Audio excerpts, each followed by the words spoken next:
First up, let's get our market guest in. Nischal Maheshwari, Head of Research at Edelweiss Securities, joins us from the sidelines of the Edelweiss Southeast Asia Conference. And it's interesting that we get him ahead of that conference because there's been so much talk about this India versus China story. Nischal, hi, good morning, and thank you for joining us. What's the mood like at the conference in Hong Kong?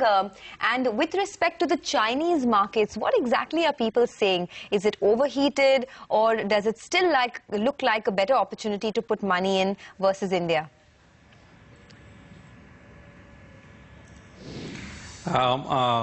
Morning, Sonia. I think there has been a lot of interest as far as India is concerned, but obviously I think if I would put it on a relative basis, it is slightly lesser than what we saw last year.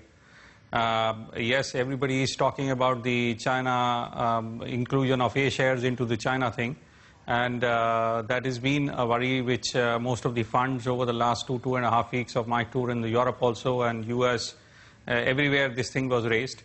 What I see here, it's more of a liquidity driven situation rather than saying that there is fundamentals there in China to actually do a lot of investment. But what I gather from most of the fund managers is basically that since they have been underweight for a long period of time, they necessarily need to do a bit of catch up. But as we have historically seen, that basically most of the market where there is a lot of froth come back to its fundamentals. I think possibly it's going to happen over a period of time in China also. Okay. Nischal, you know, your conference I think is titled India Euphoria 1 Year On, or something on those lines. Give us a sense in terms of whether investors have seen as much of euphoric gains as they would have liked to, and now they're, you know, possibly consistently pulling out. And what's the perspective for the next 1 year? Which are the key reforms? What are the key things that they would like to see on the table for them to possibly get even more euphoric? I think most of the investors are pretty happy. They are, for the last 1 year, I think there was a good return of almost around 30%.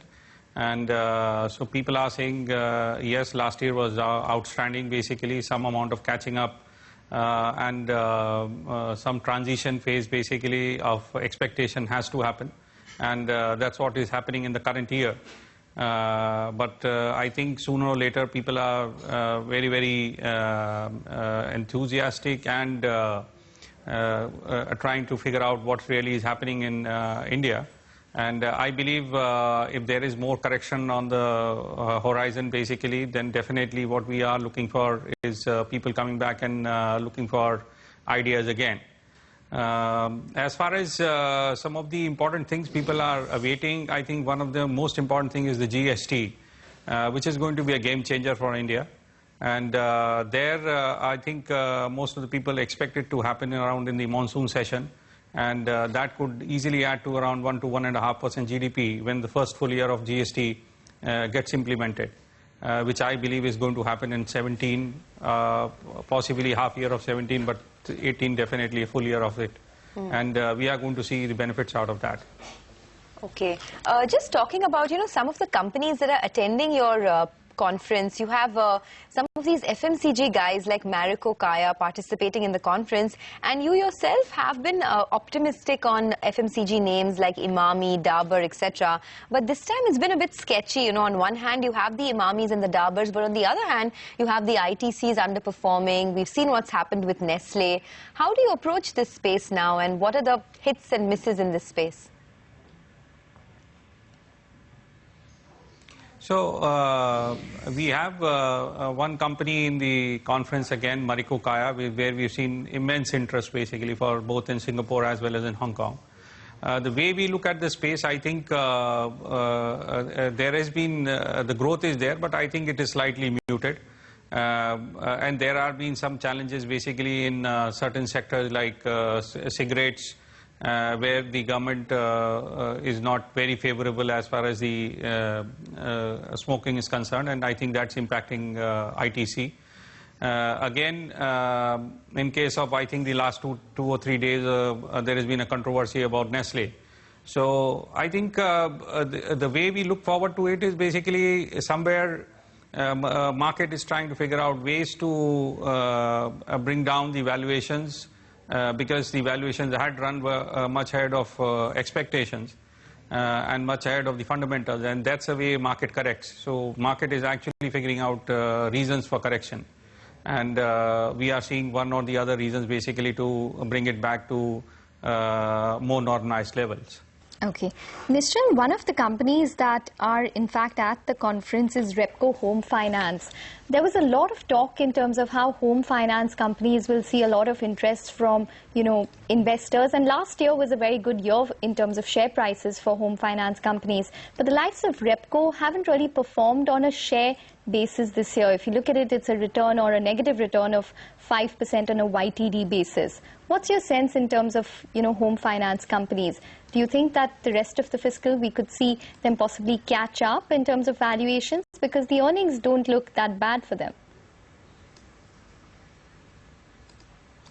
We are very excited about the whole space, I think, and this is not a one-year call basically which we have taken. I think next 3 to 5 year call remains to be very, very positive as far as the housing finance companies are concerned. The whole space itself is, I think, still very, very under penetrated, and we believe there is huge scope, and especially in big states like Uttar Pradesh, Bihar, Madhya Pradesh. I think these are the towns, these are the states where you have seen penetration as low as 4 and 5%. So when these companies start becoming more comfortable with these states, basically I think there is a definite scope of growth. In this background, basically I think Repco, we like them. Their model is definitely different. 45% of their turnover actually comes from a non-salaried class, and I think that's why they have a higher margin, ROEs, all those things are there. Last year, I think the stock ran up almost more than 50%, and I think there is some amount of catch-up which is happening right now. So I think stock looks pretty interesting. Maybe the valuations are a bit stretched, and that's why we are seeing some pressures out there. Okay, I'll come back to individual stocks, but before that, just wanted to ponder a bit about a point you made a while back, where you said that interest in India is high, but not as high as what you saw last year. So what are foreign investors doing now with India? Are they liquidating their positions, or are they still holding on to their long-term portfolio, but just in the shorter term, sort of, having a bit of a bearish stance? I wouldn't say it is a bearish stance. Actually, I think it's more of a being on the sideline, and since the correction is a bit of set in basically, and given that the world over the catch-up on China is happening, I think that's where the focus has shifted for the time being. As I was telling earlier, basically, even in case of China, though I'm no expert on that, but given the frothy valuation, some amount of catch-up, after the catch-up happens, I think it's going to revert back to fundamentals, and definitely during that next 1 or 2 quarters, growth should also come back to India. So I think it's just being on the sidelines for the time being in India. I don't see that the interest is low, except for that the attention for the moment has been diverted away from India to China. Okay.